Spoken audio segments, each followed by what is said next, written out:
हम सब ना एक बार किराए के कमरे में ज़रूर रहे होंगे।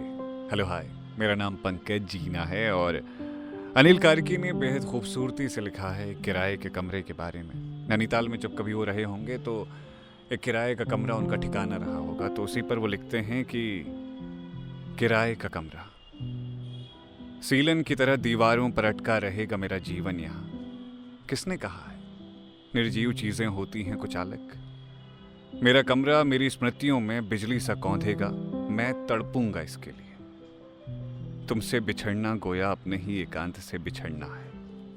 कभी कोई आदम बिछड़ा होगा अपनी गुफा से दीवारों पर छोड़कर चित्रकारी, उधर पूर्ति की तलाश में। अक्सर हम उस किराए के कमरे को छोड़ कर के दूसरे शहर चले जाते हैं, तो वो कमरा छूट जाता है। उसी पर वो आगे लिखते हैं कि झील से कहना अभी ख़त्म नहीं हुआ तुम्हारा मोह पाश।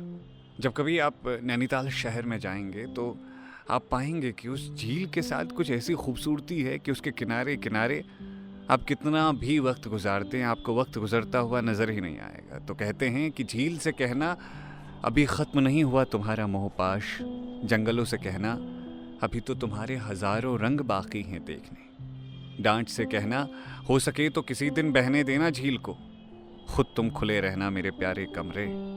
जो भी नया किराएदार रहे यहाँ, उन्हें बताना खिड़कियाँ हमेशा ना सही पर कभी कभार खोले पिछले मौसमों की तरफ। उन्हें ये भी बताना कि जब दीवारें घुटन पैदा करें, खिड़की की ताज़ी हवा लेना कोई गुनाह नहीं। कुछ सपनों की राख है यहाँ। वो बेचैन सपने थे, बेचैनी में ही मर गए, पर वो ईमानदार सपने थे। सुनो, फिर कभी उन सपनों के बारे में नए शोधकर्ताओं से कुछ ना कहना, उन्हें देना हौसला मेरे प्यारे कमरे। तुम भी अपना रखना ख्याल जतन से। चौमास में उगाने देना आंगन में घास, ठंड में जमने देना पाले की परत, फुटपाथ से खरीदे कपड़ों का स्वाद। यहीं जाना था मेरी देह ने, इसीलिए नरमी से आना पेश आने वाले हर किराएदार से। और हाँ, बने रहना साथ, मैं तुम्हें याद करूँगा। सुनो, तुम्हें उन तमाम क्षणों के लिए प्रेम जो हर्ष और विषाद के थे। यहाँ उन आंसुओं के चिन्ह हैं, यहाँ उन खुशियों की थिरकन है। फिर कभी ना मिलें शायद, अब यही है धरोहर, यही पूंजी है, तो अलविदा तुम्हें। कोई नहीं जताएगा खेद, ना कोई कहेगा भी रुकना था, ना पूछेगा कोई कि क्यों चले गए यूं ही। सारे मलाल मेरे हैं इस वक्त, जैसे तुम थे कभी मेरे।